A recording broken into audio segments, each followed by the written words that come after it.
Hello students, ಚೆನ್ನಾಗಿದ್ದೀರಾ? Fine. So ಇವತ್ತು ನಾನು ನಿಮ್ಮ ಜೊತೆ ರೆಕಾರ್ಡಿಂಗ್ ಆಫ್ ಟ್ರಾನ್ಸಾಕ್ಷನ್ ಬಗ್ಗೆ ಡಿಸ್ಕಸ್ ಮಾಡ್ತಾಯಿದ್ದೇನೆ ಮಕ್ಕಳು.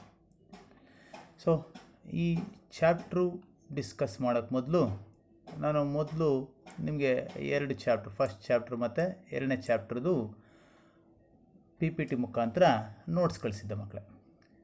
ಓಕೆನಾ? ಸೊ ಎಲ್ಲರೂ ಸಹ ನಾನು ಕೇಳಿದಂತಹ ಪ್ರಶ್ನೆಗಳಿಗೆ ಉತ್ತರ ಬರೆದು ಸಹ ಕಳಿಸಿದ್ದೀರ ಸಾಕಷ್ಟು ಮಕ್ಕಳು.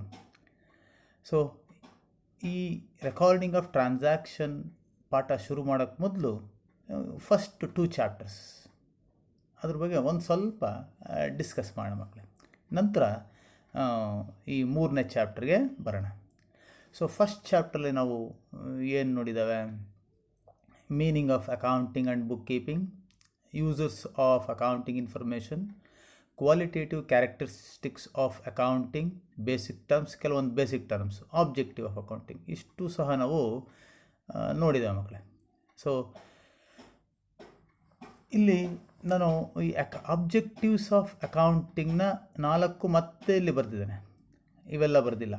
ಯಾವುದು meaning of accounting, characteristics of accounting, basic terms ಬಗ್ಗೆ ಜಾಸ್ತಿನ ಬರೆದಿಲ್ಲ, ಆಬ್ಜೆಕ್ಟಿವ್ಸ್ ಮಾತ್ರ ಬರೆದೇನೆ. ಯಾಕೆಂದರೆ ಮಕ್ಕಳೇ, ನಾವು ಅಕೌಂಟಿಂಗ್ನ ಅರ್ಥ ಮಾಡ್ಕೊಳ್ಬೇಕು ಅಂದರೆ ಈ ಆಬ್ಜೆಕ್ಟಿವ್ಸೇ ತುಂಬ ಮುಖ್ಯ.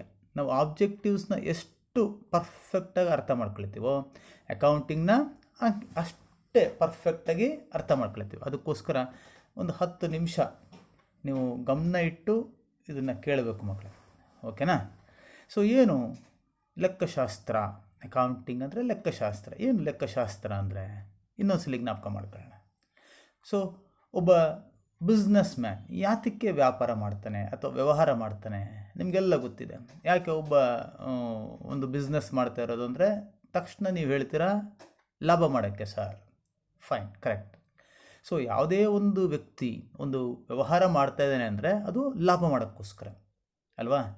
ಸೊ ಆ ಲಾಭ ಮಾಡೋಕ್ಕೋಸ್ಕರ ಅಂತ ನಾವು ವ್ಯವಹಾರ ಮಾಡ್ತಿರ್ಬೇಕಾದ್ರೆ ನಮಗೆ ಗೊತ್ತಾಗಬೇಕಲ್ಲ, ನಾವು ಲಾಭ ಮಾಡ್ತಾ ಇದ್ದೀವಾ ಅಥವಾ ಇಲ್ವಾ ಅನ್ನೋದು ನಮಗೆ ಗೊತ್ತಿರಬೇಕು ಅಲ್ವಾ? That is very very important objective of any business, to earn profit ಅಲ್ವಾ?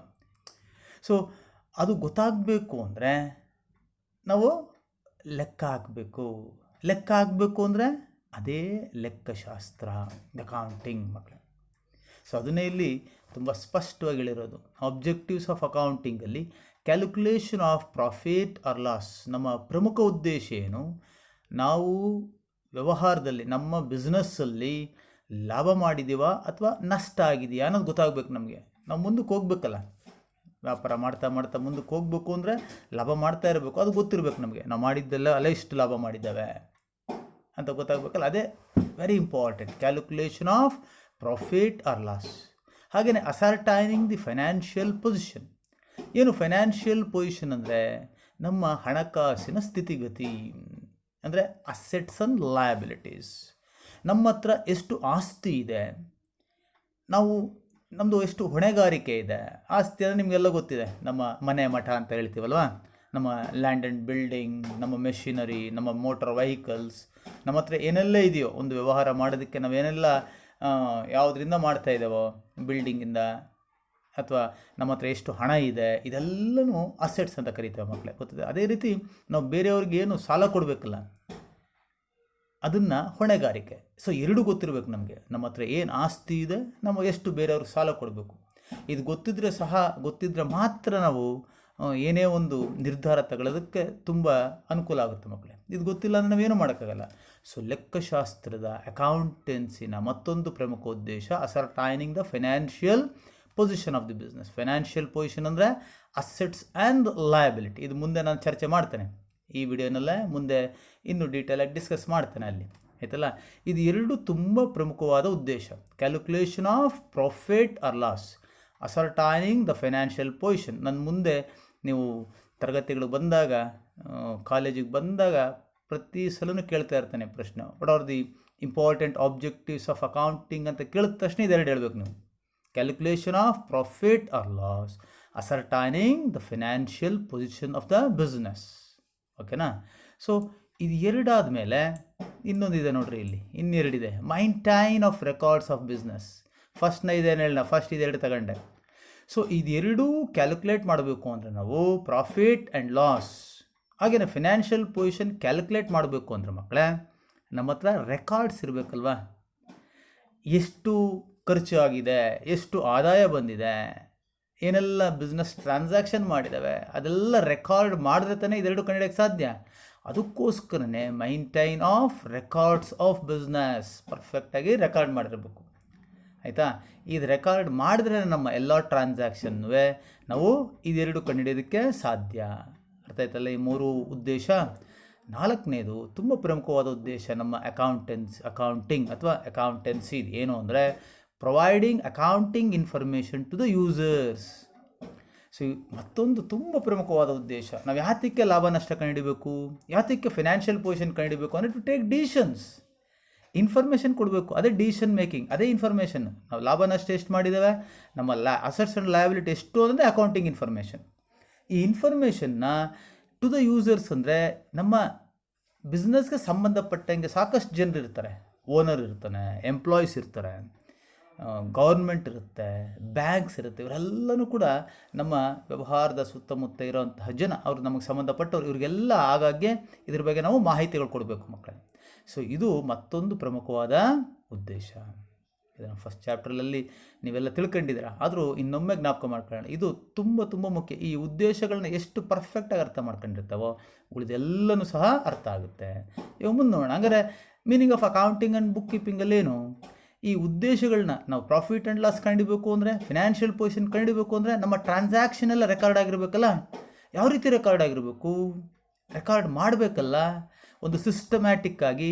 ಅದೇ ಅಕೌಂಟಿಂಗ್ ಮತ್ತು bookkeeping maintain of day to day records of business transaction in a systematic manner. ಅಕೌಂಟಿಂಗಲ್ಲೂ ಅದು ಹೇಳಿದ್ರಲ್ವಾ, identifying, recording, summarising, interpreting the results thereof. ಅದೇ ಇವನ್ನೇ ಮಾಡೋದು.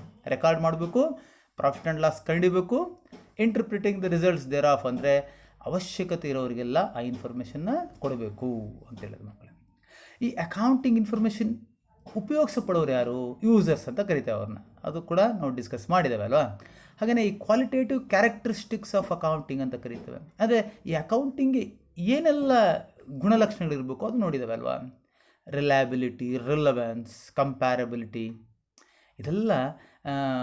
Relevance ಅಂದರೆ ಕರೆಕ್ಟ್ ಟೈಮ್ ಸಿಗಬೇಕು, ರಿಲಯಬಿಲಿಟಿ ಅಂದರೆ it should be free from errors ಅಂತ ಆಗಿರಬೇಕು, ಕಂಪ್ಯಾರಿಟಿಬಿಲಿಟಿ ಅಂದರೆ ಇನ್ನೊಂದು ಮಾಹಿತಿಗೆ ನಾವು ಕಂಪೇರ್ ಮಾಡ್ಕೊಳ್ಳೋಂಗಿರಬೇಕು. ಸೊ ಇವೆಲ್ಲನೂ ಕೂಡ ಕ್ವಾಲಿಟೇಟಿವ್ ಕ್ಯಾರೆಕ್ಟರಿಸ್ಟಿಕ್ಸ್ ಆಫ್ ಅಕೌಂಟಿಂಗ್ ಮಕ್ಕಳು. ಹಾಗೆಯೇ ಬೇಸಿಕ್ ಟರ್ಮ್ಸ್ ಸಾಕಷ್ಟು ಇದ್ದಾವೆ. ಕ್ಯಾಪಿಟಲ್ ಅಂದರೆ ಏನು, ಕ್ಯಾಪಿಟಲ್ ಅಂದರೆ ಏನು, ಲಯಬಿಲಿಟಿ ಅಂದರೆ ಏನು, ಅಸೆಟ್ ಲಾಯದು ಅಂದರೆ ಏನು, ಎಕ್ಸ್ಪೆನ್ಸಸ್, ಇನ್ಕಮ್, ಡೆಟಾರ್ಸ್, ಕ್ರೆಡಿಟರ್ಸ್, ಇದೆಲ್ಲನೂ ಕೂಡ ನಾವು ಪದಗಳ ಅರ್ಥ ಗೊತ್ತಿರಬೇಕು. ಅದನ್ನು ಬೇಸಿಕ್ ಟರ್ಮ್ಸಲ್ಲಿ ಕಲ್ತಿದ್ದೇವೆ. ಸೊ ಇಷ್ಟೂ ಸಹ ಫಸ್ಟ್ ಚಾಪ್ಟ್ರಲ್ಲಿ ನಾವು ಕಲ್ತಿದ್ದೇವೆ ಮಕ್ಕಳೇ.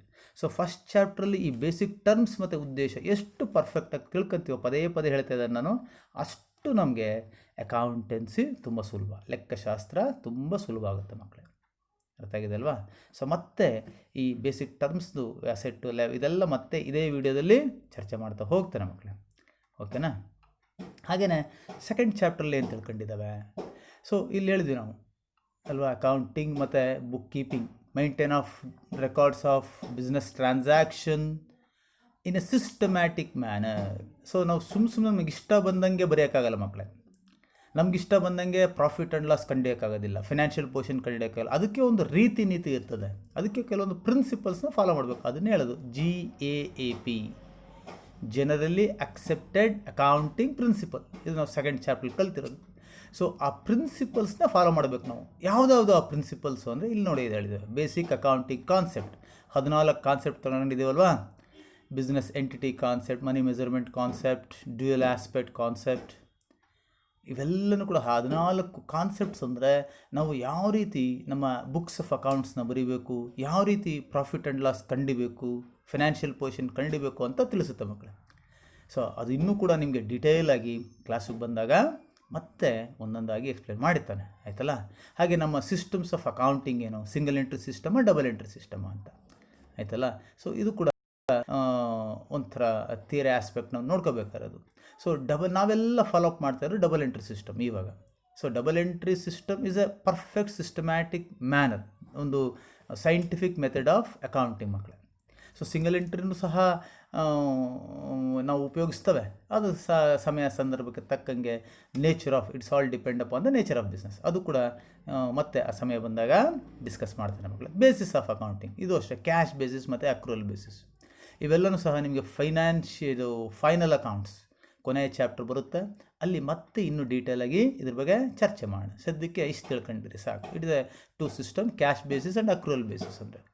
ಸೊ ಅಕೌಂಟಿಂಗ್ ಸ್ಟ್ಯಾಂಡರ್ಡ್ಸ್ ಅಂದರೆ ಇನ್ನೂ ಪಕ್ಕ GAAP ಆದಮೇಲೆ ಏನು ಅಕೌಂಟಿಂಗ್ ಪ್ರಿನ್ಸಿಪಲ್ಸ್ ನೋಡಿ, ಜನರಲಿ ಅಕ್ಸೆಪ್ಟೆಡ್ ಅಕೌಂಟ್ ಪ್ರಿನ್ಸಿಪಲ್ ಜೊತೆಗೆ ನಮ್ಗೆ ಸಹಾಯ ಮಾಡೋದು ಅಕೌಂಟಿಂಗ್ ಸ್ಟ್ಯಾಂಡರ್ಡ್ಸ್. ಅಂದರೆ ನಾವು ಫೈನಾನ್ಷಿಯಲ್ ಸ್ಟೇಟ್ಮೆಂಟ್ಸ್ನ ಪ್ರಿಪೇರ್ ಮಾಡಬೇಕು ಅಂದರೆ, ಫೈನಾನ್ಷಿಯಲ್ ಸ್ಟೇಟ್ಮೆಂಟ್ಸ್ ಅಂದರೆ ಏನು, ಬ್ಯಾಲೆನ್ಸ್ ಶೀಟು ಮತ್ತು profit and loss account. So profit and loss ಅಕೌಂಟಿಂದ ನಾವು ಪ್ರಾಫಿಟ್ ಆ್ಯಂಡ್ ಲಾಸ್ ಕಂಡಿದ್ದಾವೆ, ಬ್ಯಾಲೆನ್ಸ್ ಶೀಟಿಂದ ಫೈನಾನ್ಷಿಯಲ್ ಪೊಸಿಷನ್ನ ಕಂಡಿದ್ದಾವೆ ಮಕ್ಕಳೇ. ಸೊ ಇದೆರಡೂ ಪ್ರಿಪೇರ್ ಮಾಡಬೇಕು ಅಂದರೆ ನಮಗೆ ಅಕೌಂಟಿಂಗ್ ಸ್ಟ್ಯಾಂಡರ್ಡ್ಸ್ ಅಂತ ಹೆಲ್ಪ್ ಮಾಡುತ್ತೆ. ಇದು ಕೆಲವೊಂದು ಪ್ರೀ ಡಿಟರ್ಮಿನ್ಡ್ ಸ್ಟ್ಯಾಂಡರ್ಡ್ ಹೀಗೇ ಇರಬೇಕು ಅಂತ ಹೇಳ್ತಿದ್ದಲ್ಲ. So ICI Indian institute of chartered accountants ಅವರು ಇದನ್ನು ಹೇಳ್ತಾರೆ, ಹೇಗಿರಬೇಕು ನಮ್ಮ ಅಕೌಂಟಿಂಗ್ ಸಿಸ್ಟಮ್, ನಮ್ಮ ಅಂದರೆ ಫೈನಾನ್ಷಿಯಲ್ ಸ್ಟೇಟ್ಮೆಂಟ್ಸ್ ಯಾವ ರೀತಿ ಇರಬೇಕು ಅಂತ ಬರೆದಿದ್ದಾರೆ. ಅದನ್ನೇ ಅಕೌಂಟಿಂಗ್ ಸ್ಟ್ಯಾಂಡರ್ಡ್ಸ್ ಅಂತ ಹೇಳೋದು. ಅದನ್ನು ಕೂಡ ನಾವು ಸಾಕಷ್ಟು ಚರ್ಚೆ ಮಾಡಿದ್ದೇವೆ ಮಕ್ಕಳು. ಇನ್ನು ಇವತ್ತಿನ ಪ್ರಸ್ತುತ ವಿಷಯ ಅಂದರೆ GST. ಇದೆಲ್ಲ ನೋಡಿದ್ದೀರಲ್ಲ, ಪೇಪರ್ಲೆಲ್ಲ ಓದ್ತಿರ್ತೀರಿ ಇತ್ತೀಚಿನ ದಿನಗಳಲ್ಲಿ. Goods and service tax. So ಹಲವಾರು ಟೈಪ್ಸ್ ಆಫ್ ಟ್ಯಾಕ್ಸ್ ಸಿಸ್ಟಮ್ ಇತ್ತು ನಮ್ಮಲ್ಲಿ, ಅದೆಲ್ಲ ತೆಗೆದು ಒನ್ ಕಂಟ್ರಿ ಒನ್ ಟ್ಯಾಕ್ಸ್ ಅಂತ ಆ ಸಿಸ್ಟಮ್ನ ತರೋಕ್ಕೋಸ್ಕರ GST ಅಂತ ಮಾಡೋದು ಇತ್ತೀಚಿನ ದಿನಗಳಲ್ಲಿ. ಹಂಗಂದರೆ ಏನು ಅಂತ ಅದನ್ನು ಸಹ ನಾವು ಲಾಸ್ಟ್ ಚಾಪ್ಟರ್, ಸೆಕೆಂಡ್ ಚಾಪ್ಟ್ರಲ್ಲಿ ಚರ್ಚೆ ಮಾಡಿದ್ದೇವೆ ಮಕ್ಕಳೇ, ಆಯಿತಲ್ಲ. ಸೊ ಇಷ್ಟು ತಿಳ್ಕೊಂಡಾದಮೇಲೆ ಇವಾಗ ನಾವು 3ನೇ ಚಾಪ್ಟ್ರಿಗೆ ಹೋಗ್ತೇವೆ, ರೆಕಾರ್ಡಿಂಗ್ ಆಫ್ ಟ್ರಾನ್ಸಾಕ್ಷನ್ಸ್. ಅಂದರೆ ಇದುವರೆಗೂ ನಾವು ಫಸ್ಟ್ 2 ಚಾಪ್ಟರ್ಸಲ್ಲಿ ಏನು ತಿಳ್ಕೊಂಡ್ವಿ ಅಂದರೆ ಅಕೌಂಟಿಂಗ್ ಅಂದರೆ ಏನು, ಜರ್ನಲ್ ಅಂದರೆ ಏನು, what are the principles to be followed while maintaining the books of accounts and preparing financial statements. So financial statements means profit and loss account and the balance sheet. So profit and loss account is prepared to know the profit or loss. Balance sheet is prepared to know the financial position of the business. ಇಷ್ಟು ನಾವು ತಿಳ್ಕೊಂಡಿದ್ದೇವೆ.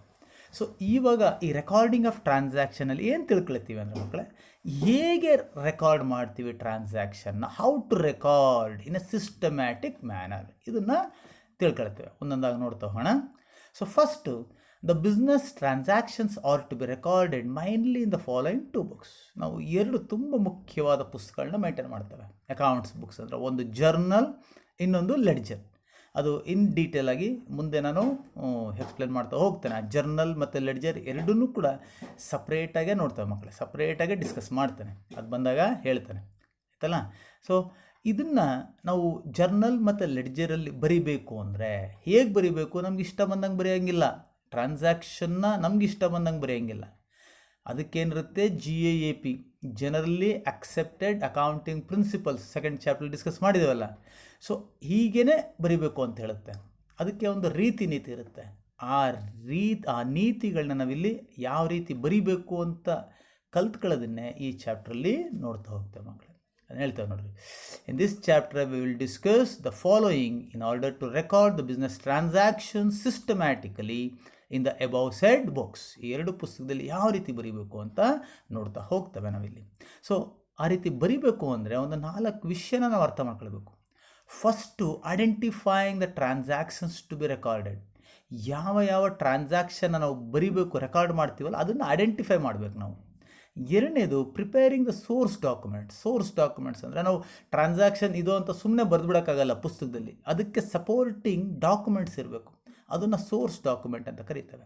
ಹಾಗೆಯೇ ಇದಕ್ಕೆ ಸಂಬಂಧಪಟ್ಟಂಗೆ accounting equation ಅಂತ ಇದೆ, that is assets ಮತ್ತು liability ಮತ್ತು capital, financial position ಎಲ್ಲ ಅದನ್ನು ಸಂಬಂಧಪಟ್ಟಂಗೆ ಅಕೌಂಟಿಂಗ್ ಈಕ್ವೇಷನ್ ಕಲಿತೇವೆ. Rules of debit and credit ಅಂದರೆ ಇದನ್ನು ಕೂಡ ಅಲ್ಲಿ ಬಂದಾಗ ಹೇಳ್ತೇನೆ ನಿಮಗೆ, ಡೆಬಿಟ್ ಆ್ಯಂಡ್ ಕ್ರೆಡಿಟ್ ಅಂದರೆ ಏನು ಅಂತ ಇವೆಲ್ಲ ಅರ್ಥ ಆಗುತ್ತೆ. ನೆಕ್ಸ್ಟು ಡಿಸ್ಕಷನಲ್ಲಿ ಮಾತಾಡ್ತೇನೆ. ಈ 4 ಅಂಶಗಳನ್ನ ನಾವಿಲ್ಲಿ ಕಲಿತೇವೆ. ಇಷ್ಟು ಗೊತ್ತಾದರೆ ನಾವು ಜರ್ನಲ್ ಪುಸ್ತಕ ಬರೆಯೋಕ್ಕೆ ರೆಡಿ ಇದ್ದೀವಿ ಅಂತ ಮಕ್ಕಳೇ. So we write the journal by passing the journal entries. ಅದನ್ನು ಅಲ್ಲಿ ನಾನು ಚರ್ಚೆ ಮಾಡ್ತೇನೆ. ಸೊ ಒಂದೊಂದಾಗಿ ನೋಡೋಣಲ್ಲ. ಸೊ ಫಸ್ಟ್ ಆಫ್ ಆಲ್, ಈ identifying the transaction to be recorded ಅಂದರೆ ಯಾವ ಟ್ರಾನ್ಸಾಕ್ಷನ್ ನಾವು ಬರಿಬೇಕು ಅನ್ನೋದನ್ನು ಐಡೆಂಟಿಫೈ ಮಾಡೋದು. ಅದು ಅರ್ಥ ಆಗಿದೆ ನಿಮಗೆ ಸುಲಭವಾಗಿ.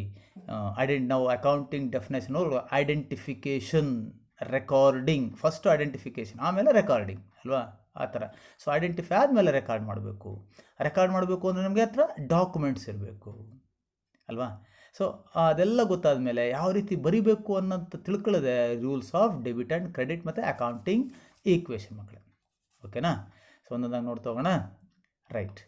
So first of all source document ಅಥವಾ ಅದನ್ನು ಓಚರ್ ಅಂತ ಕರಿತೇವೆ ಮಕ್ಕಳೇ. ಸೊ ಇದನ್ನು ನೋಡೋಣ. ಏನಂಗಾರೆ ಸೋರ್ಸ್ ಡಾಕ್ಯುಮೆಂಟ್ಸ್, ನಾನು ಮೊದಲು ಹೇಳ್ದಂಗೆ ಇಲ್ಲಿ ನಮಗೆ ಸಪೋರ್ಟಿವ್ ಎವಿಡೆನ್ಸ್ ಬೇಕು. ನಾವೊಂದು ಟ್ರಾನ್ಸಾಕ್ಷನ್ನ ರೆಕಾರ್ಡ್ ಮಾಡಬೇಕು ಅಂದರೆ ಅದನ್ನೆಲ್ಲ ಹೇಳ್ತೇವೆ ನೋಡಿರಿ. A document which provides evidence of the transactions is called the source document or OCHR. ಸಾಮಾನ್ಯವಾಗಿ 1 ಮಾರ್ಕ್ 2 ಮಾರ್ಕ್ ಪ್ರಶ್ನೆಗೆ ನಿಮಗೆ ಕೇಳ್ತಾ ಇರ್ತಾರೆ. ಸೊ ಯಾವ್ಯಾವ ಇದು document? Example, cash memo or cash bill. ನೀವೇನಾದ್ರು ಪರ್ಚೇಸ್ ಮಾಡುವಾಗ ಕ್ಯಾಶ್ ಬಿಲ್ ಅಂತ ಕೊಡೋದಿಲ್ವಾ, ಅದೇ ಓಚರ್ ಅಂತ ಕರಿತೇವೆ. ಅದೇನೇ ಡಾಕ್ಯುಮೆಂಟ್, ಸೋರ್ಸ್ ಡಾಕ್ಯುಮೆಂಟ್ ಅಂತ ಕರಿತೇವೆ. ಇನ್ವಾಯ್ಸ್ ಅಥವಾ ಸೇಲ್ಸ್ ಇನ್ವಾಯ್ಸ್ ಅಥವಾ ಪರ್ಚೇಸ್ ಇನ್ವಾಯ್ಸ್. ಕೆಲವೊಂದು ಕ್ರೆಡಿಟ್ ಅಂದರೆ ಹಣ ಕೊಟ್ಟಿರೋದಿಲ್ಲ, ಕ್ರೆಡಿಟ್ ಪರ್ಚೇಸ್ ಅಥವಾ ಸೇಲ್ಸ್ ಮಾಡ್ತವೆ, ಆವಾಗ ಇನ್ವಾಯ್ಸ್ ಅಂತ ಕೊಡ್ತಾರೆ. So invoice statement contains the details of goods purchased R sold ಅಂತ ಮಕ್ಕಳೇ. ಸೊ ಸೇಲ್ಸ್ ಮಾಡುವಾಗ ಸೇಲ್ಸ್ ಇನ್ವಾಯ್ಸ್ ಅಂತ ಕರಿತೇವೆ, ಪರ್ಚೇಸ್ ಮಾಡುವಾಗ ಪರ್ಚೇಸ್ ಇನ್ವಾಯ್ಸ್ ಅಂತ ಕರಿತೇವೆ. ಹಾಗೆಯೇ ಚೆಕ್ಸ್ ಕೇಳಿದಿರಲ್ವಾ, ನಾವು ಬ್ಯಾಂಕಿಂದ ಹಣ ಕೊಡಬೇಕು ಅಂದರೆ ಅಥವಾ ವಿಡ್ರಾ ಮಾಡಬೇಕು ಅಂದರೆ, ಇನ್ಯಾರಿಗಾರು ನಾವು ಕಳಿಸ್ಬೇಕು ಅಂದರೆ ಚೆಕ್ಸ್ ಉಪಯೋಗಿಸ್ತವೆ. ಪೇಯಿನ್ ಸ್ಲಿಪ್ಸ್ ಅಂದರೆ ನಾವು ಬ್ಯಾಂಕ್ಗೆ ಹಣ ಕಟ್ಟುವಾಗ ಉಪಯೋಗಿಸುವಂಥ ಸ್ಲಿಪ್ಸ್. ಇವೆಲ್ಲವೂ ಕೂಡ ಸೋರ್ಸ್ ಡಾಕ್ಯುಮೆಂಟ್ಸ್, ಓಚರ್ಸ್ ಅಂತ ಕರೀತೇವೆ ಮಕ್ಕಳು. ಸೊ ನಾವು ಒಂದು ಬಿಸ್ನೆಸ್ ಟ್ರಾನ್ಸಾಕ್ಷನ್ ಆಗ್ತಾ ಇರಬೇಕು ಅಂದರೆ ಯಾವುದಾದ್ರು ಒಂದು ಪ್ರಿಪೇರ್ ಮಾಡಿರ್ತವೆ. ಕ್ಯಾಶ್ ಬಿಲ್ ಪ್ರಿಪೇರ್ ಮಾಡ್ತವೆ, ಇನ್ವಾಯ್ಸ್ ಪ್ರಿಪೇರ್ ಮಾಡ್ತವೆ, ಚೆಕ್ ಬರೀತವೆ, ಹೀಗೆ ಏನೋ ಒಂದು ಗೊತ್ತಿರಬೇಕು ನಮಗೆ. ಇದನ್ನು ನಾವು ಓಚರ್ಸ್ ಅಂತ ಕರೀತೇವೆ. ಓಕೆನಾ. ಸೊ ಇದಕ್ಕೆ ಟೈಪ್ಸ್ ಆಫ್ ಓಚರ್ ಒಂದು 3 ಥರ ನಾವು ಕರಿತೇವೆ. The following are the 3 important types of voucher. ಒಂದು ಟ್ರಾನ್ಸಾಕ್ಷನ್ ಓಚರ್, ಇನ್ನೊಂದು ಕಾಂಪೌಂಡ್ ಓಚರ್, ಇನ್ನೊಂದು ಜರ್ನಲ್ ಓಚರ್ ಅಂತ ಕರಿತೇವೆ. ಮುಂದೆ ಹೇಳಿದ್ದಾನೆ, ಇಲ್ಲಿ ಜಂಪ್ ಆಗಿದೆ. ಒಂದು ಟ್ರಾನ್ಸಾಕ್ಷನ್ ಓಚರ್, 2 ಕಾಂಪೌಂಡ್ ಓಚರ್, 3ನೇದು ಯಾವುದೋ ಜರ್ನಲ್ ಓಚರ್. ಅದು ನಾನು ಡಿಸ್ಕಸ್ ಮಾಡ್ತೇನೆ ನಿಮಗೆ, ಆಯ್ತಲ್ಲ, ಇಲ್ಲಿ ಮುಂದೆ ಇದೆ. ಸೊ ಟ್ರಾನ್ಸಾಕ್ಷನ್ ಓಚರ್ ಅಂದರೆ ಏನು ನೋಡೋಣ ಇಲ್ಲಿ. A voucher is prepared for a simple transaction. Only one credit and one debit is called as transaction voucher. ಇಲ್ಲಿ ಫಾರ್ಮೆಟ್ ಕೊಟ್ಟಿದ್ದಾನೆ, ಇದನ್ನು ಎಕ್ಸ್ಪ್ಲೇನ್ ಮಾಡ್ತೇನೆ. ಅದಕ್ಕೆ ಮೊದಲು ಇಲ್ಲಿ 2 ಟರ್ಮ್ಸ್ನ ಡಿಸ್ಕಸ್ ಮಾಡಿದೆ ನೋಡ್ರಿ.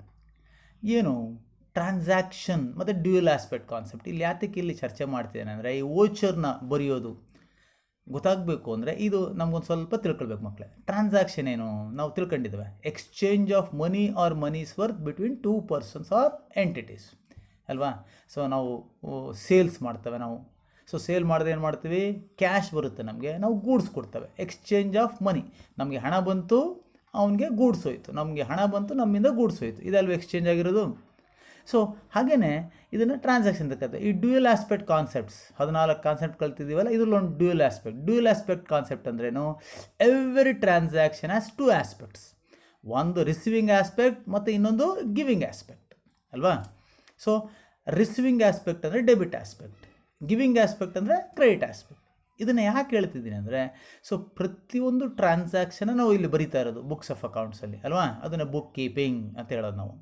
ಸೊ ಯಾವ ರೀತಿ ಬರೀಬೇಕು, ಈ ಆಸ್ಪೆಕ್ಟ್ಸ್ನ ಫಾಲೋ ಮಾಡ್ತೇವೆ. ಪ್ರತಿಯೊಂದು ಟ್ರಾನ್ಸಾಕ್ಷನ್ಗೂ 2 ಆಸ್ಪೆಕ್ಟ್ ಇರುತ್ತೆ ಮಕ್ಕಳೇ, ರಿಸೀವಿಂಗ್ ಆಸ್ಪೆಕ್ಟ್ ಮತ್ತು ಗಿವಿಂಗ್ ಆಸ್ಪೆಕ್ಟ್. ಈ ರಿಸೀವಿಂಗ್ ಆಸ್ಪೆಕ್ಟ್ನ ಡೆಬಿಟ್ ಆಸ್ಪೆಕ್ಟ್ ಅಂತ ಕರೀತೇವೆ, ಗಿವಿಂಗ್ ಆಸ್ಪೆಕ್ಟ್ನ ಕ್ರೆಡಿಟ್ ಆಸ್ಪೆಕ್ಟ್ ಅಂತ. ನಾನು ಹೇಳಿದೆ ಇವಾಗ, ಗೂಡ್ಸ್ನ ಸೇಲ್ ಮಾಡಿದೆ ಅಲ್ವಾ, ನನಗೆ ಹಣ ಬಂತು, ಐ ರಿಸೀವ್ಡ್ ದ ಮನಿ. ಏನು ಕೊಟ್ಟೆ ವಾಪಸ್, ಏನು ಕೊಟ್ಟೆ ನಾನು, ಗಿವಿಂಗ್ ಆಸ್ಪೆಕ್ಟ್ ಗೂಡ್ಸ್ ಕೊಟ್ಟೆ ಅಲ್ವಾ. ಸೊ ನನಗೆ ಬಂದ ಹಣನ ಡೆಬಿಟ್ ಆಸ್ಪೆಕ್ಟ್ ಅಂತ ಕರೀತಾನೆ, ಡೆಬಿಟ್ ಅಂತ ಕರೀತಾನೆ. ಸೊ ಕೊಟ್ಟಿರೋಂಥ ಗೂಡ್ಸ್ನ ಕ್ರೆಡಿಟ್ ಅಂತ ಕರೀತಾನೆ. ಇದೇನೆ ಪ್ರತಿಯೊಂದು ಟ್ರಾನ್ಸಾಕ್ಷನ್ನು. ಸ್ಯಾಲ್ರಿ ಕೊಡ್ತಾನೆ, ಹಣ ಹೋಯಿತು, ಕೆಲಸ ತಗೊಂಡೆ ಅವರಿಂದ, ಎಕ್ಸ್ಪೆನ್ಸಸ್ ಅಲ್ವಾ. ಹಾಗೆಯೇ ಪರ್ಚೇಸ್ ಮಾಡ್ತಾನೆ, ಗೂಡ್ಸ್ ಬರುತ್ತೆ ನನಗೆ, ನಾನು ದುಡ್ಡು ಕೊಡ್ತಾನೆ ಅವನಿಗೆ. ಸೊ ಹೀಗೇ ಪ್ರತಿಯೊಂದು ಯಾವುದೇ ಟ್ರಾನ್ಸಾಕ್ಷನ್ ತಗೊಳ್ರಿ, ಡೆಬಿಟ್ ಆಸ್ಪೆಕ್ಟ್ ಅಥವಾ receiving aspect and giving aspect, credit aspect, ಈ ಎರಡನ್ನೂ ಬರೀಬೇಕು ನಾವು. ಸೊ ಈ ವೋಚರ್ಸು ಅಷ್ಟೇ. ಇಲ್ಲಿ ಟ್ರಾನ್ಸಾಕ್ಷನ್ ವೋಚರ್ ಅಂತ ನಾವು ಫಸ್ಟ್ ವೋಚರ್ ತಗೊಂಡಿದ್ದೀವಲ್ವಾ. A voucher is prepared for a simple transaction. ಅಂದರೆ ಒಂದು ಟ್ರಾನ್ಸಾಕ್ಷನಲ್ಲಿ ಒಂದೇ ಡೆಬಿಟ್ ಇರಬೇಕು, ಒಂದೇ ಕ್ರೆಡಿಟು. ಅಂದರೆ 2-3 ಬರುತ್ತಾ ಸರ್ ಅಂತ ಕೇಳ್ಬೋದು. ಎಸ್ ಬರುತ್ತೆ, ಅದನ್ನು ನಾವು ಇಲ್ಲಿ ಮುಂದೆ ಮಾತಾಡೋದು. ಓಕೆನಾ. ಸೊ ಯಾವ ಟ್ರಾನ್ಸಾಕ್ಷನಲ್ಲಿ ಒಂದು ಡೆಬಿಟ್ಟು ಒಂದು ಕ್ರೆಡಿಟ್, ಅಂದರೆ ಒಂದು ರಿಸೀವಿಂಗ್ ಆಸ್ಪೆಕ್ಟು ಒಂದು ಗಿವಿಂಗ್ ಆಸ್ಪೆಕ್ಟ್ ಇರುತ್ತೆ ಅಂತ ಅರ್ಥ. ಓಕೆನಾ. ಸೊ ಈ ಟ್ರಾನ್ಸಾಕ್ಷನ್ ವೋಚರ್ ಯಾವಾಗ ಪ್ರಿಪೇರ್ ಮಾಡ್ತೇವೆ? For simple transaction. Simple transaction ಅಂದ್ರೂ ಆ ಟ್ರಾನ್ಸಾಕ್ಷನಲ್ಲಿ ಒಂದೇ ಡೆಬಿಟ್ ಇರಬೇಕು, ಒಂದೇ ಕ್ರೆಡಿಟ್ ಇರಬೇಕು. ಅದನ್ನು ಟ್ರಾನ್ಸಾಕ್ಷನ್ ವೋಚರ್ ಅಂತ ಕರಿತೇವೆ ಮಕ್ಕಳೇ. ಓಕೆನಾ. So A voucher is prepared for a simple transaction is called as transaction voucher. ನೋಡ್ರಿ, ಸಿಂಪಲ್ ಟ್ರಾನ್ಸಾಕ್ಷನ್ ವೋಚರ್ ಹೆಂಗಿರುತ್ತೆ? Name of the firm, voucher number, date, debit amount. So debit aspect ಅಂತ ಇತ್ತಲ್ಲ, ಎಷ್ಟು amount, credit aspect, credit amount ಎಷ್ಟು, total debit account, ಯಾವ ಅಕೌಂಟ್ನ debit ಮಾಡಬೇಕು. ಆದರೆ ರಿಸೀವಿಂಗ್ ಆಸ್ಪೆಕ್ಟ್ ಅಂತ ಹೇಳಿದ್ವಲ್ಲ, ಕ್ರೆಡಿಟ್ ಅಕೌಂಟ್, ಯಾವ ಅಕೌಂಟ್ನ ಕ್ರೆಡಿಟ್ ಮಾಡಬೇಕು, ಅಮೌಂಟ್ ಎಷ್ಟು. ಓಕೆನಾ. ನರೇಷನ್ ಅಂದರೆ ಟ್ರಾನ್ಸಾಕ್ಷನ್ ಏನಾಯಿತು, ಪರ್ಚೇಸ್ ಆಫ್ ಗೂಡ್ಸಾ, ಸೇಲ್ ಆಫ್ ಗೂಡ್ಸಾ, ಪೇಯ್ಡ್ ಸ್ಯಾಲ್ರಿನ, ಕಮಿಷನ್ ರಿಸೀವ್ಡ್, ಈಗ ನರೇಷನ್ ಬರೀತಾರೆ. ಇದನ್ನು ಯಾರು ಆಥರೈಸ್ ಮಾಡಿರೋದು, ಇದು ಸರಿನಾ ತಪ್ಪಾ ಅಂತ ಹೇಳೋಂಥವ್ರು ಆಥರೈಸ್ ಮಾಡ್ತಾರೆ. ಯಾರು ಪ್ರಿಪೇರ್ ಮಾಡಿದ್ರು ಸೈನ್ ಆಗಬೇಕು. ಇದನ್ನು ಟ್ರಾನ್ಸಾಕ್ಷನ್ ವೋಚರ್ ಅಂತ ಕರಿತೇವೆ ಮಕ್ಕಳೇ. ಅರ್ಥ ಆಗಿದೆ ಅಲ್ವಾ. ಸೊ ಈ ಡೆಬಿಟ್ ಕ್ರೆಡಿಟ್ ಅನ್ನೋ ಪದ ನೀವು ಪರ್ಫೆಕ್ಟಾಗಿ ತಿಳ್ಕೊಬೇಕು. ಇನ್ನು ಮುಂದೆಲ್ಲ ನಾವು ಈ ಪದಗಳನ್ನೇ ಉಪಯೋಗಿಸ್ತೇವೆ. ಸೊ ಇಲ್ಲಿ ಡೆಬಿಟ್ ಅಕೌಂಟ್, ಯಾವ ಅಕೌಂಟು ಅಂದರೆ 2 ಅಕೌಂಟ್ ಅಫೆಕ್ಟ್ ಒಂದು ಟ್ರಾನ್ಸಾಕ್ಷನ್ ಅಂದರೆ 2 ಅಕೌಂಟ್ ಅಫೆಕ್ಟ್ ಆಗೇ ಆಗುತ್ತೆ. ಒಂದು ಡೆಬಿಟ್ ಒಂದು ಅಕೌಂಟ್ನ ಡೆಬಿಟ್ ಮಾಡ್ತವೆ, ಇನ್ನೊಂದು ಅಕೌಂಟ್ನ ಕ್ರೆಡಿಟ್ ಮಾಡ್ತವೆ. ಅದಕ್ಕೋಸ್ಕರ ಇಲ್ಲಿ ಡೆಬಿಟ್ ಅಕೌಂಟ್, ಕ್ರೆಡಿಟ್ ಅಕೌಂಟ್ ಅಂತ ಹೇಳೋದು. ಓಕೆನಾ. ಸೊ ನೆಕ್ಸ್ಟ್ ನೋಡೋಣ ಅಲ್ವಾ. ಸೊ ಕಾಂಪೌಂಡ್ ವೋಚರ್ ಅಂದರೆ a voucher is prepared for a transaction which contains more than 1 debit or 1 credit is called as compound voucher. ಅಂದರೆ ಇಲ್ಲಿ ಮೋರ್ ದೆನ್ 1 ಡೆಬಿಟ್ ಅಥವಾ 1 credit ಇರುತ್ತೆ. ಅಂದರೆ 2 ಕ್ರೆಡಿಟ್ ಇರುತ್ತೆ, 1 ಡೆಬಿಟ್ ಇರುತ್ತೆ, ಅಥವಾ 2 ಡೆಬಿಟ್ ಇರುತ್ತೆ, 1 ಕ್ರೆಡಿಟ್ ಇರುತ್ತೆ, 3 ಇರ್ಬೋದು. ಹಾಗೆಯೇ ಒಂದಕ್ಕಿಂತ ಜಾಸ್ತಿ ಇರಬೇಕು, ಅದನ್ನು ಕಾಂಪೌಂಡ್ ವೋಚರ್ ಅಂತ ಕರಿತೇವೆ. ಈ ಕಾಂಪೌಂಡ್ ವೋಚರು ಡೆಬಿಟ್ ವೋಚರ್ ಆಗ್ಬೋದು, ಕ್ರೆಡಿಟ್ ವೋಚರ್ ಆಗ್ಬೋದು. ನೋಡೋಣ. ಸೊ ಡೆಬಿಟ್ ವೋಚರ್ ಅಂದರೆ ಏನು? A voucher is prepared for a transaction which contains more than 1 debit and 1 credit ಅಲ್ವಾ. ಇಲ್ಲಿ ಡೆಬಿಟ್ ಜಾಸ್ತಿ ಇರುತ್ತೆ. ಮೋರ್ ದ್ಯಾನ್ 1 ಡೆಬಿಟ್ಸ್ ಅಂದರೆ 2 ಡೆಬಿಟ್ ಇರ್ಬೋದು, 3 ಡೆಬಿಟ್ ಇರ್ಬೋದು. ಅದೇ ಕ್ರೆಡಿಟ್ ಇರುತ್ತೆ, ಒಂದೇ ಕ್ರೆಡಿಟ್ ಇರುತ್ತೆ. Is called debit voucher. So ಯಾವಾಗ ಡೆಬಿಟ್ಸ್ ಜಾಸ್ತಿ ಇರುತ್ತೆ, ಒಂದೇ ಒಂದು ಕ್ರೆಡಿಟ್ ಇರುತ್ತೆ, ಆವಾಗ ಡೆಬಿಟ್ ವೋಚರ್ ಪ್ರಿಪೇರ್ ಮಾಡ್ತೀವಿ ನಾವು. ಅಷ್ಟೇ ವ್ಯತ್ಯಾಸ. ಒಂದೇ ಡೆಬಿಟು ಒಂದೇ ಕ್ರೆಡಿಟ್ ಇದ್ದರೆ ಟ್ರಾನ್ಸಾಕ್ಷನ್ ವೋಚರ್ ಪ್ರಿಪೇರ್ ಮಾಡ್ತೀವಿ. ಒಂದಕ್ಕಿಂತ ಜಾಸ್ತಿ ಡೆಬಿಟ್ ಇದ್ದು ಒಂದೇ ಒಂದು ಕ್ರೆಡಿಟ್ ಇದ್ದರೆ ಡೆಬಿಟ್ ವೋಚರ್ ಅಂತ ಪ್ರಿಪೇರ್ ಮಾಡ್ತೇವೆ. ನೋಡಿ ಇಲ್ಲಿ. ಸೊ ಅಲ್ಲಿ ಈ ಥರ ಕಾಲಮ್ಸ್ ಇರಲಿಲ್ಲ ನಮಗೆ ಟ್ರಾನ್ಸಾಕ್ಷನ್ ವೋಚರಲ್ಲಿ. ಟ್ರಾನ್ಸಾಕ್ಷನ್ ವೋಚರಲ್ಲಿ ಏನಿತ್ತು, ಡೆಬಿಟ್ ಅಕೌಂಟ್, ಕ್ರೆಡಿಟ್ ಅಕೌಂಟ್ ಒಂದೇ ಇರುತ್ತೆ, ಒಂದೇ ಡೆಬಿಟ್ ಇರುತ್ತೆ, ಒಂದೇ ಕ್ರೆಡಿಟ್ ಇರುತ್ತೆ. ಇಲ್ಲ ಹಂಗಲ್ಲ ಅಲ್ವಾ. ಡೆಬಿಟ್ ವೋಚರಲ್ಲಿ ಏನಿರುತ್ತೆ, ಮೋರ್ ದ್ಯಾನ್ 1 ಡೆಬಿಟ್ಸ್ ಜಾಸ್ತಿ ಇದೆ, ಕ್ರೆಡಿಟ್ ಒಂದೇ ಇರುತ್ತೆ. ಅದನ್ನು ಡೆಬಿಟ್ ವೋಚರ್ ಅಂತ ಕರೀತೇವೆ. ಅಲ್ಲಿ ಟ್ರಾನ್ಸಾಕ್ಷನ್ ವೋಚರ್ ಅಂತ ಬರ್ತೀವಿ, ಇಲ್ಲಿ ಡೆಬಿಟ್ ವೋಚರ್ ಅಂತ ಬರಿತೀವಿ ಅಷ್ಟೇ ಮಕ್ಕಳೇ. So debit voucher, name of the firm, date, voucher number, credit account, amount, ಎಷ್ಟು ಅಮೌಂಟ್ ಅಂತ. ಸೊ ಡೆಬಿಟ್ ಅಕೌಂಟ್ಸ್, ಎಷ್ಟು ಅಕೌಂಟ್ಸು ಡೆಬಿಟ್ ಮಾಡ್ತೀವಿ ಅಂತ. ಇಲ್ಲಿ ಸೀರಿಯಲ್ ನಂಬರ್, ಒಂದು ಕೋಡ್ ಕೊಟ್ಟಿರ್ತೇವೆ ಪ್ರತಿಯೊಂದು ಅಕೌಂಟಿಗೆ. ಅಕೌಂಟ್ ನೇಮ್, ಯಾರ್ಯಾರ ಅಕೌಂಟ್ನ ನಾವು ಡೆಬಿಟ್ ಮಾಡಿದ್ದೇವೆ ಅಂತ. Amount again, narration again. So ಹಣ ಕೊಟ್ಟವಾ, ಗೂಡ್ಸ್ ಪರ್ಚೇಸ್ ಅಥವಾ ಸೇಲ್ ಮಾಡಿದ್ವಾ ಏನು ಅಂತ ಡೀಟೇಲಾಗಿ ನಾವು ಬರೆಯೋಂಥದ್ದು. ಎಗೈನ್ ಯಾರು ಪ್ರಿಪೇರ್ ಮಾಡಿದ್ರು, ಯಾರು ಆಥರೈಸ್ ಮಾಡಿದ್ರು. ಆಥರೈಸ್ ಮಾಡಿದ್ರೆ ಇದಕ್ಕೆ ಸಂಬಂಧಪಟ್ಟಂಗೆ ಮ್ಯಾನೇಜರ್ ಇರ್ಬೋದು, ಅಥವಾ ಸೂಪರ್ಡೆಂಟ್ ಇರ್ಬೋದು, ಓನರ್ ಇರ್ಬೋದು, ಅದನ್ನು ಆಥರೈಸ್ಡ್ ಬೈ ಅಂತ ಹೇಳ್ತೇವೆ. ಓಕೆನಾ. ಇದನ್ನು ಡೆಬಿಟ್ ವೋಚರ್ ಅಂತ ಕರೀತೇವೆ ಮಕ್ಕಳೇ. ಹಾಗೆಯೇ ಕ್ರೆಡಿಟ್ ವೋಚರ್ ಅಂದರೆ a voucher is prepared for a transaction which contains more than 1 credit and 1 debit is called as credit voucher. So ಇಲ್ಲಿ ಕ್ರೆಡಿಟ್ ವೋಚರ್ ಅಂದ್ರೇನು, ಮೋರ್ ದ್ಯಾನ್ 1 ಕ್ರೆಡಿಟ್ ಜಾಸ್ತಿ ಇರುತ್ತೆ, ಒಂದೇ ಒಂದು ಡೆಬಿಟ್ ಇರುತ್ತೆ. ಸೊ ಡೆಬಿಟ್ ವೋಚರ್ ಆದಾಗ ಜಾಸ್ತಿ ಡೆಬಿಟ್ಸ್ ಇರುತ್ತೆ, ಒಂದೇ ಕ್ರೆಡಿಟ್ ಇರುತ್ತೆ. ಕ್ರೆಡಿಟ್ ವೋಚರ್ ಆದಾಗ ಜಾಸ್ತಿ ಕ್ರೆಡಿಟ್ಸ್ ಇರುತ್ತದೆ, ಒಂದೇ ಒಂದು ಡೆಬಿಟ್ ಇರುತ್ತೆ. Is called as credit voucher. ಓಕೆನಾ. ಸೊ ಸ್ಪೆಸಿಮನ್ ನೋಡೋಣ. ಸೊ ಕ್ರೆಡಿಟ್ ವೋಚರ್ ಜಾಸ್ತಿ ಕ್ರೆಡಿಟ್ಸ್ ಇರ್ತದೆ, ಒಂದೇ ಒಂದು ಡೆಬಿಟ್ ಅಕೌಂಟ್ ಅಲ್ವಾ. Name of the firm, date, voucher number, debit account, amount ಎಷ್ಟು ಅಂತ. Serial number, code of the account, accounts name, ಯಾವ ಅಕೌಂಟ್ಸ್ನ ಕ್ರೆಡಿಟ್ ಮಾಡಿದ್ದೇವೆ, ಅಮೌಂಟ್ ಎಷ್ಟು, ನರೇಷನ್ ಅಂದರೆ ಏನಕ್ಕೆ ನಾವು ಅವ್ರ ಅಕೌಂಟ್ನ ಕ್ರೆಡಿಟ್ ಮಾಡಿದ್ದೇವೆ ಅಂತ ಬರೀಬೇಕು. ಸೊ ಇದನ್ನು ಕ್ರೆಡಿಟ್ ವೋಚರ್. ಇವಾಗ 3 ವೋಚರ್ ನಾವು ತಿಳ್ಕೊಂಡಿವಲ್ವಾ. ಒಂದು ಟ್ರಾನ್ಸಾಕ್ಷನ್ ವೋಚರ್, ಒಂದೇ ಡೆಬಿಟ್ ಇರುತ್ತೆ, ಒಂದೇ ಕ್ರೆಡಿಟ್ ಇರುತ್ತೆ. ಸೊ ಡೆಬಿಟ್ ವೋಚರ್ ಅಂದರೆ ಡೆಬಿಟ್ಸ್ ಜಾಸ್ತಿ ಇರುತ್ತೆ, ಒಂದೇ ಕ್ರೆಡಿಟ್ ಇರುತ್ತೆ. ಕ್ರೆಡಿಟ್ ವೋಚರ್ ಅಂದರೆ ಜಾಸ್ತಿ ಕ್ರೆಡಿಟ್ಸ್ ಇರುತ್ತೆ, ಒಂದೇ ಡೆಬಿಟ್ ಇರುತ್ತೆ. ಇಷ್ಟು 3 ವೋಚರ್ನ ತಿಳ್ಕೊಂಡಿವಲ್ಲ. ಇನ್ನು next voucher complex or journal voucher ಅಂತ ಮಕ್ಕಳೇ ಅಲ್ಲ. ಅಲ್ಲಿ ನಾವು ಟೈಪ್ಸ್ ಆಫ್ ವೋಚರ್ಲಿ ಅಲ್ಲಿ ಜಂಪ್ ಆಗಿತ್ತು, ಅದನ್ನು ಬರ್ಕೊಳ್ಳಿ. ಮೂರನೇದು ಯಾವುದು ಕಾಂಪ್ಲೆಕ್ಸ್ ಆರ್ ಜರ್ನಲ್ ವೋಚರ್ ಅಂದರೆ ಇಲ್ಲಿ ಏನಾಗಿರುತ್ತೆ ಅಂದರೆ ಡೆಬಿಟ್ಸು ಜಾಸ್ತಿ ಇರುತ್ತೆ, ಕ್ರೆಡಿಟ್ಸು ಜಾಸ್ತಿ ಇರುತ್ತೆ. ಇದು ಕಾಂಪ್ಲೆಕ್ಸ್ ಟ್ರಾನ್ಸಾಕ್ಷನ್ ಅಂತ ಕರಿತೇವೆ. ನೀವು ಜರ್ನಲ್ ಎಂಟ್ರೀಸ್ ಬರೆಯುವಾಗ ಇದನ್ನು ಡೀಟೇಲಾಗಿ ನಾವು ಎಕ್ಸ್ಪ್ಲೇನ್ ಮಾಡ್ತಾನೆ. ಇಲ್ಲಿ ಸದ್ಯಕ್ಕೆ ಅಂತ ತಿಳ್ಕೊಳ್ಳಿ. Voucher is prepared for a transaction which contains multiple ಅಂದರೆ ಮೋರ್ ದ್ಯಾನ್ ಒನ್. ಮಲ್ಟಿಪಲ್ ಅಂದರೆ ಜಾಸ್ತಿ, ಒಂದಕ್ಕಿಂತ ಜಾಸ್ತಿ ಅಂತ 2 ಆಗಿರ್ಬೋದು, 3 ಆಗಿರ್ಬೋದು. Multiple debits and multiple credits is called as complex or journal voucher ಅಂತ ಕರಿತೇವೆ ಮಕ್ಕಳು. ಓಕೆನಾ. ಸೊ ಇಲ್ಲಿ ನೋಡಿರಿ ಸ್ಪೆಸಿಮನ್ ಕೊಟ್ಟಿದ್ದಾವೆ. So name of the firm, voucher number, date, debit accounts, credit accounts. ಇಲ್ಲಿ ಒಂದೊಂದು ಕೊಡಲಿಲ್ಲ, ಯಾಕಂದರೆ ಜಾಸ್ತಿ ಇರುತ್ತೆ. ಡೆಬಿಟು ಜಾಸ್ತಿ ಇರುತ್ತೆ, ಒಂದಕ್ಕಿಂತ ಜಾಸ್ತಿ ಇರುತ್ತೆ. ಕ್ರೆಡಿಟು ಒಂದಕ್ಕಿಂತ ಜಾಸ್ತಿ ಇರುತ್ತೆ. ಸೊ ಅದಕ್ಕೋಸ್ಕರ ಡೆಬಿಟ್ ಅಕೌಂಟ್ಸ್, ಕ್ರೆಡಿಟ್ ಅಕೌಂಟ್ಸ್ ಡೀಟೇಲಾಗಿ ಬರೋದು again prepared by authorised by. So ಇಲ್ಲಿ ನೀವು ಡೆಬಿಟ್ ಕ್ರೆಡಿಟ್ ಕರೆಕ್ಟಾಗಿ ತಿಳ್ಕೊಂಡ್ರೆ ಈ 4 ವೋಚರ್ನು ಒಂದೇ ಥರ ಜ್ಞಾಪಕ ಇಟ್ಕೊಳ್ಬೋದು. ಆಯ್ತಲ್ಲ. ಇನ್ನೊಂದು ಜ್ಞಾಪಕ ಮಾಡ್ಕೊಳ್ಳೋಣ. ಟ್ರಾನ್ಸಾಕ್ಷನ್ ವೋಚರ್ ಅಂದರೆ ಒಂದೇ ಡೆಬಿಟ್, ಒಂದೇ ಕ್ರೆಡಿಟ್. ಡೆಬಿಟ್ ವೋಚರ್ ಅಂದರೆ ಒಂದಕ್ಕಿಂತ ಜಾಸ್ತಿ ಡೆಬಿಟ್ ಇರುತ್ತೆ, ಒಂದೇ ಕ್ರೆಡಿಟ್ ಇರುತ್ತೆ. ಕ್ರೆಡಿಟ್ ವೋಚರ್ಸ್ ಅಂದರೆ ಜಾಸ್ತಿ ಕ್ರೆಡಿಟ್ಸ್ ಇರುತ್ತೆ, ಒಂದೇ ಡೆಬಿಟ್ ಇರುತ್ತೆ. ಕಾಂಪ್ಲೆಕ್ಸ್ ಅಥವಾ ಜರ್ನಲ್ ವೋಚರ್ ಅಂದರೆ ಡೆಬಿಟು ಜಾಸ್ತಿ ಇರುತ್ತೆ, ಕ್ರೆಡಿಟು ಜಾಸ್ತಿ ಇರುತ್ತೆ. ಸೊ ಈ ಥರ ಜ್ಞಾಪಕ ಇಟ್ಕೊಂಡ್ರೆ ಸುಲಭವಾಗಿ ನೀವು ಮಾರ್ಕ್ಸ್ ತಗೊಳ್ಬೋದು. ಆಯ್ತಲ್ಲ. ಇಲ್ಲಿ ಸಾಮಾನ್ಯವಾಗಿ ನಾವು ಪ್ರಾಕ್ಟಿಕಲ್ ಓರಿಯೆಂಟೆಡ್ ಕ್ವಶನಲ್ಲಿ ಡೆಬಿಟ್ ವೋಚರ್ ಅಥವಾ ಕ್ರೆಡಿಟ್ ವೋಚರ್ ಪ್ರಿಪೇರ್ ಮಾಡಿರಿ ಅಂತ ಕೇಳ್ತವೆ. ಆಯ್ತಲ್ಲ. ಇನ್ನು ಮಾಮೂಲಿ ಕ್ವಶನಲ್ಲಿ ಕಾಂಪ್ಲೆಕ್ಸ್ ವೋಚರ್ ಅಂದರೆ ಏನು, ಜರ್ನಲ್ ವೋಚರ್ ಅಂದರೆ ಏನು, ಟ್ರಾನ್ಸಾಕ್ಷನ್ ವೋಚರ್ ಅಂದರೆ ಏನೋ 1 ಮಾರ್ಕ್ 2 ಮಾರ್ಕ್ಗೆ ಕೇಳ್ತಾ ಇರ್ತೀವಿ ಮಕ್ಕಳು. ತಿಳ್ಕೊಂಡಿರ್ಬೇಕು. ಅರ್ಥ ಆಗಿದೆ ಅಲ್ವಾ? Fine. So next accounting equation. Yes, is also one of the important aspect we have to learn students. ಏನು ಅಕೌಂಟಿಂಗ್ ಈಕ್ವೇಷನ್ ಅಂದರೆ? Accounting equation signifies that the assets of a business are always equal to the total of its liabilities and capital. ಇದು ಕೂಡ dual aspect ಇದ್ದಂಗೆ. Dual aspect concept ನಾನು discuss ಮಾಡಿದ್ವಲ್ಲ. ಪ್ರತಿಯೊಂದು transaction 2 aspect ಇರುತ್ತೆ, receiving aspect and giving aspect ಅಲ್ವಾ.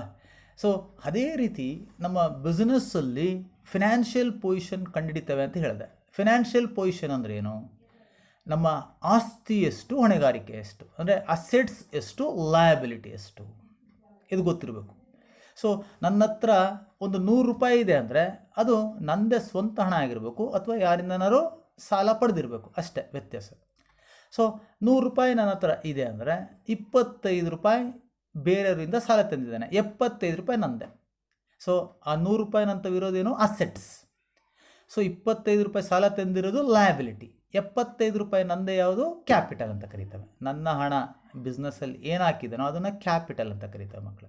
So ಇದನ್ನು accounting equation, the financial position of the business. So ಯಾವುದೇ ಒಂದು ಫಿನಾನ್ಷಿಯಲ್ ಪೊಸಿಷನ್ನು ಈಕ್ವಲ್ ಆಗಿರಬೇಕು. ನನ್ನ ಹತ್ರ ಏನೋ ಆಸ್ತಿ ಇದೆ ಅಂದರೆ ಅದು ನನ್ನ ಸ್ವಂತ ಹಣದಿಂದ ಬಂದಿರೋದೋ ಅಥವಾ ಸಾಲ ಮಾಡಿ ನಾನು ಆಸ್ತಿ ಮಾಡಿರೋದೋ ಅಂತ ಗೊತ್ತಾಗಬೇಕು ಮಕ್ಕಳೇ. ಒಂದು ಸಿಂಪಲ್ ಎಕ್ಸಾಂಪಲ್ ಹೇಳ್ತಾನೆ ನಿಮಗೆ. ಸೊ ಯಾವುದೋ ಒಬ್ಬ ಬಡವ ಇರ್ತಾನೆ ಅನ್ಕೊಳ್ರಿ. ಒಬ್ಬ ಬಡವನ ಹತ್ರ ಒಂದು ಸಣ್ಣ ಮನೇಲಿ ಗುಡಿಸ್ಲೇ ಇರ್ತಾನೆ. ಅವನು ಯಾರಿಗೂ 1 ಪೈಸೆ ಸಾಲ ಕೊಡೋಂಗಿಲ್ಲ. ಆ ಗುಡಿಸ್ಲು ಅವನದೇ. ಅವನ ಹತ್ರ ಏನೋ ಒಂದು 500 ರೂಪಾಯಿ 1000 ರೂಪಾಯಿ ಇರುತ್ತಲ್ಲ, ಅದು ಅವನದೇ. ಸೊ ಇನ್ನೊಬ್ಬ ದೊಡ್ಡ ಶ್ರೀಮಂತ ಇರ್ತಾನೆ. ಅವನು ದೊಡ್ಡ ಬಂಗ್ಲೆಯಲ್ಲಿ ವಾಸ ಮಾಡ್ತಾ ಇರ್ತಾನೆ ಅನ್ಕೊಳ್ರಿ. ಒಂದು 10 ಕೋಟಿ ರೂಪಾಯಿ ಆಸ್ತಿ, ಅವನ ಬಂಗ್ಲೆ, ಅವನ ಹತ್ರ ಇರೋ ಕಾರು, ಅವನ ಹತ್ರ ಹಾಕೊಂಡಿರೋ ಚಿನ್ನ ಬಣ್ಣ ಎಲ್ಲ ಸೇರಿಸಿ 10 ಕೋಟಿ ಆಗುತ್ತೆ ಮಕ್ಕಳೇ.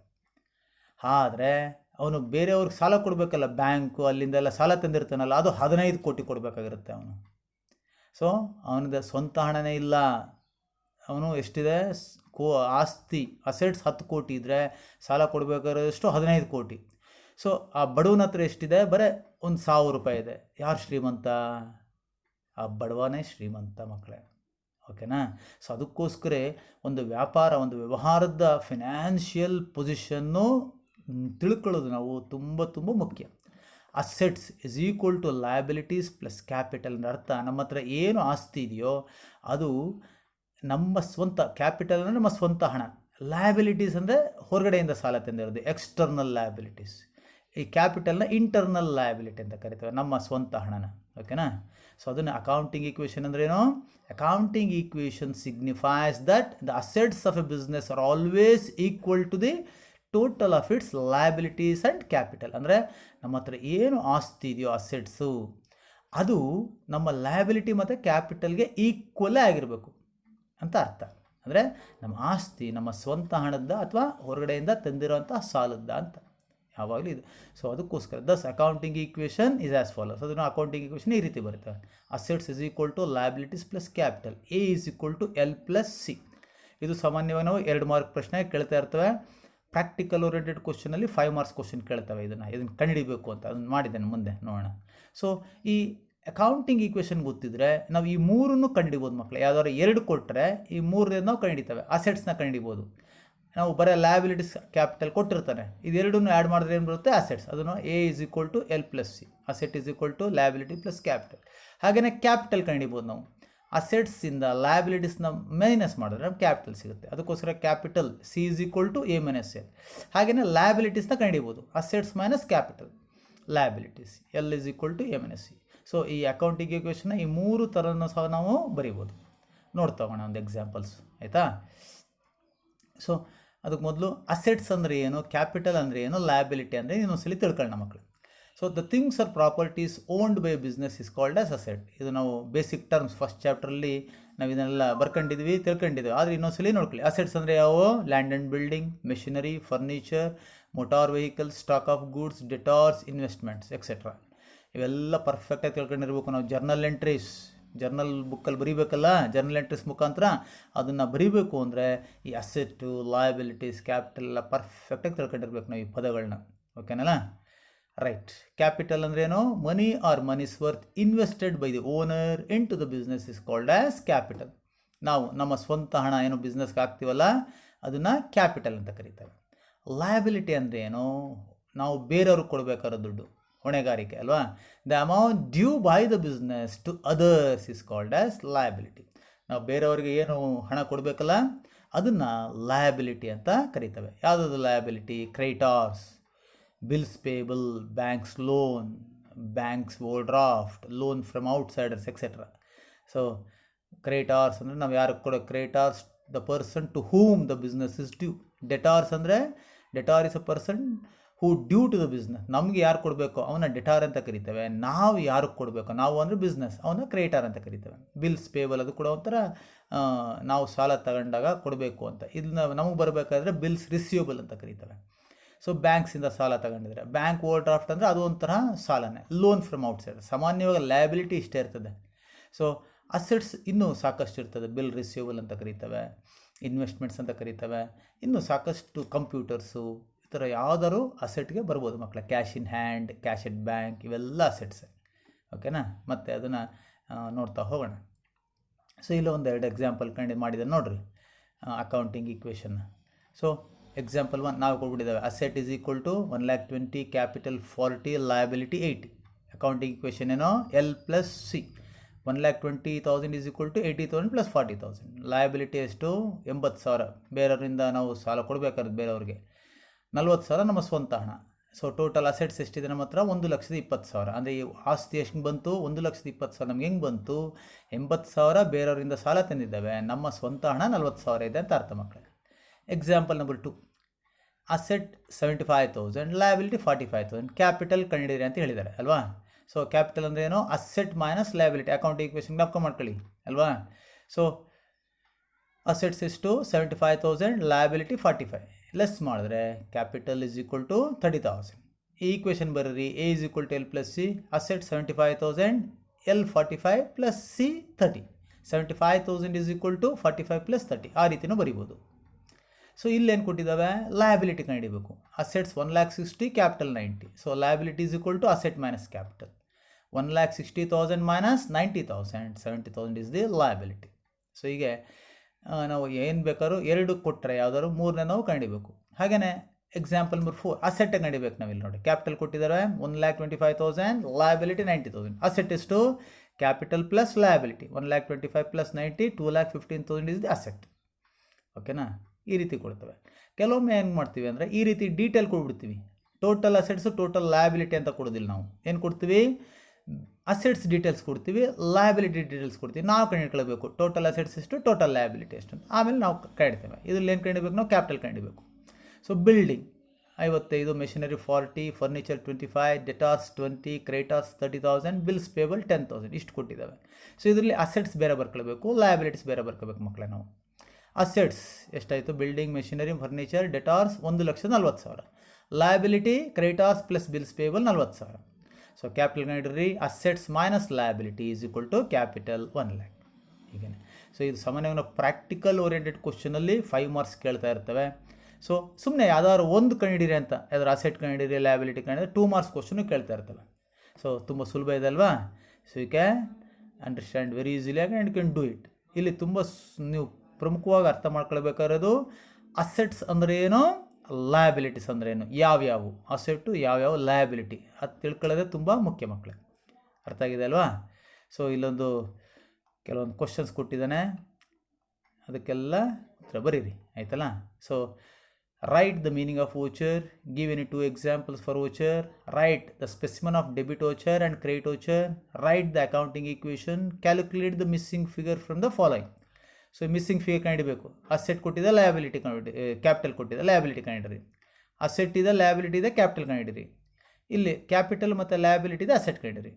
ಈ ರೀತಿ ನೀವು ಕಡಿಬೇಕು ಮಕ್ಕಳೇ. ಇದನ್ನು ಬರೆದುಬಿಟ್ಟು ನನಗೆ ನೀವು ವಾಟ್ಸಪ್ ಮುಖಾಂತರ ಕಳಿಸ್ಬೇಕು, ಈ ವಿಡಿಯೋ ನೋಡಾದ್ಮೇಲೆ. ಓಕೆನಾ ಮಕ್ಕಳೇ?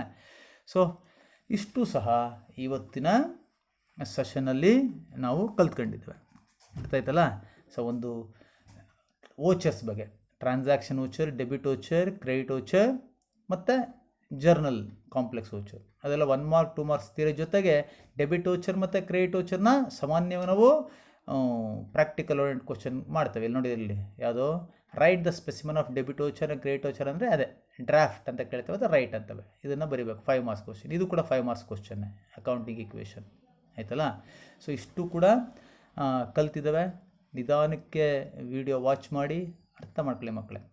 ಈ 3ನೇ ಚಾಪ್ಟ್ರು ಎಷ್ಟು ಪರ್ಫೆಕ್ಟಾಗಿ ನೀವು ಅರ್ಥ ಮಾಡ್ಕೊಳ್ತೀರೋ ಅಷ್ಟು ಸುಲಭವಾಗಿ ನಾವು ಮುಂದೆ ಅಕೌಂಟೆನ್ಸಿನ ಕಲಿಯೋಕ್ಕೆ ಸುಲಭ. ಅಂದರೆ ಫೈನಾನ್ಷಿಯಲ್ ಸ್ಟೇಟ್ಮೆಂಟ್ಸ್ ಅಂತ ಏನು ಹೇಳಿದಲ್ವಾ, ಅದು ಕಲಿಯೋಕ್ಕೆ ಸುಲಭ. ಮತ್ತು ಬುಕ್ಸ್ ಎಲ್ಲ ಹೆಂಗೆ ಬರೀಬೇಕು, ಜರ್ನಲ್ ಮತ್ತು ಲೆಡ್ಜರ್ ಎಲ್ಲ ಬರೀಬೇಕಲ್ಲ, ಸೊ ಅದು ತುಂಬ ನಮಗೆ ಸುಲಭ ಆಗ್ತದೆ ಮಕ್ಕಳೇ. ಸೊ ಇವತ್ತು ನಾವು ಆನ್ಲೈನ್ ಮುಖಾಂತರ ಕಲಿಯೋದು ಅನಿವಾರ್ಯ. ಇನ್ನೂ 1 ತಿಂಗಳಾಗ್ಬೋದು ನಿಮಗೆ ಕಾಲೇಜೆಲ್ಲ ಶುರುವಾಗೋಕ್ಕೆ. ಸೊ ಕಾಲೇಜಿಗೆ ಮತ್ತೆ ಬಂದಾಗ ಡಿಟೇಲಾಗಿ ನಿಮಗೆ ಮತ್ತೊಮ್ಮೆ ಎಕ್ಸ್ಪ್ಲೇನ್ ಮಾಡ್ತಾರೆ ಮಕ್ಕಳೇ. ಆದರೆ ಇವತ್ತು ನಾವು ಎಷ್ಟು ಸಾಧ್ಯನೋ ಅಷ್ಟು ಆನ್ಲೈನಲ್ಲಿ ಕಲಿಯಲೇಬೇಕು ಮಕ್ಕಳೇ. ಈ ಥರ ಯೂಟ್ಯೂಬ್ ಮುಖಾಂತರ ಆಗಲಿ, ಮತ್ತೊಂದು ಯಾವುದಾದ್ರು ಒಂದು ಸಾಧನದ ಮುಖಾಂತರ ಇವತ್ತು ಕಲಿಯೋದು ಅನಿವಾರ್ಯತೆ, ಆಯ್ತಲ್ಲ? ಇದು ನಿಮಗೊಂದು ಚಾಲೆಂಜಿಂಗ್. ಸೊ ಇಲ್ಲಿ ನೀವೇ ಅರ್ಥ ಮಾಡ್ಕೊಳ್ಳೋಕೆ ಪ್ರಯತ್ನ ಪಡಬೇಕು. ಇದೊಂಥರ ಸೆಲ್ಫ್ ಸ್ಟಡಿ ಅಂತ ಕರಿತೀವಿ ಮಕ್ಕಳೇ. ಈ ಸೆಲ್ಫ್ ಸ್ಟಡಿ ಅಂದರೆ ನೀವೇ ಅರ್ಥ ಮಾಡ್ಕೊಳ್ಳೋದು, ಆಯ್ತಲ್ಲ? ಇಲ್ಲಿ ನಾನು ನೇರ ಇಲ್ಲ ನಿಮಗೆ ಎಕ್ಸ್ಪ್ಲೇನ್ ಮಾಡೋದಕ್ಕೆ. ಸೊ ಇಲ್ಲಿ ನಾನು ಏನು ಎಕ್ಸ್ಪ್ಲೇನ್ ಮಾಡಿದ್ದೇನೋ ಅದನ್ನೇ ನೀವು ಅರ್ಥ ಮಾಡ್ಕೊಂಡು ಬಿಟ್ಟರೆ ಯು ಆರ್ ವೆರಿ ಗುಡ್ ಅಂತ. ಸೊ ಇದನ್ನು ಸೆಲ್ಫ್ ಸ್ಟಡಿ ಅಂತ ಹೇಳಿದ್ವಿ. ಇದನ್ನು ಪ್ರಾಕ್ಟೀಸ್ ಮಾಡಿಬಿಟ್ರೆ ನಿಮಗೆ ಮುಂದಿನ ನಿಮ್ಮ ಹೈಯರ್ ಎಜುಕೇಷನ್ ಹೋಗ್ತಾ ತುಂಬ ಸುಲಭ ಆಗುತ್ತೆ ನಿಮಗೆ. ಓಕೆನಾ? ಸೊ ಕಲಿತೀರಲ್ವಾ? ಫೈನ್. ಸೊ ಅದರಿಂದ ಮತ್ತೆ 1 ಸಲ ಅಲ್ಲ 2 ಸಲ ವಿಡಿಯೋ ವಾಚ್ ಮಾಡಿ ಈ ಪದಗಳನ್ನೆಲ್ಲ ಕಲೀರಿ. ತುಂಬ ನಿಮಗೆ ಯಾವುದಾದ್ರು ಅರ್ಥ ಆಗಲಿಲ್ಲ, ಯಾವುದೋ ಒಂದು ಪದ ಅರ್ಥ ಆಗಲಿಲ್ಲ, ಮತ್ತೊಂದು ಆಗಲಿಲ್ಲ ಅಂದರೆ ನಿಸ್ಸಂಕೋಚವಾಗಿ ಫೋನ್ ಮುಖಾಂತರ ಅಥವಾ ವಾಟ್ಸಪ್ ಮುಖಾಂತರ ಕೇಳಿ ಮಕ್ಕಳೇ. ಕೇಳ್ತೀರಲ್ವಾ? ಸೊ ಮತ್ತೆ ಇನ್ನೊಂದು ನೆಕ್ಸ್ಟ್ ವಿಡಿಯೋದಲ್ಲಿ ನಿಮಗೆ ಡೆಬಿಟ್ ಮತ್ತು ಕ್ರೆಡಿಟ್ ಮತ್ತು ಜರ್ನಲ್ ಎಂಟ್ರಿ ಹೇಗೆ ಬರೀಬೇಕು ಅಂತ ಹೇಳ್ಕೊಡ್ತೇನೆ ಮಕ್ಕಳೇ. ಸೊ ಮತ್ತೆ ಮುಂದಿನ ವಿಡಿಯೋದಲ್ಲಿ ಭೇಟಿ ಆಗೋಣ ಅಂತ ಹೇಳ್ತಾ, ಸೊ ತಮಗೆಲ್ಲರಿಗೂ ಥ್ಯಾಂಕ್ಸ್ ಹೇಳ್ತಾ ಈ ಸೆಷನ್ನ ಮುಗಿಸೋಣ ಮಕ್ಕಳೇ. Thank you very much.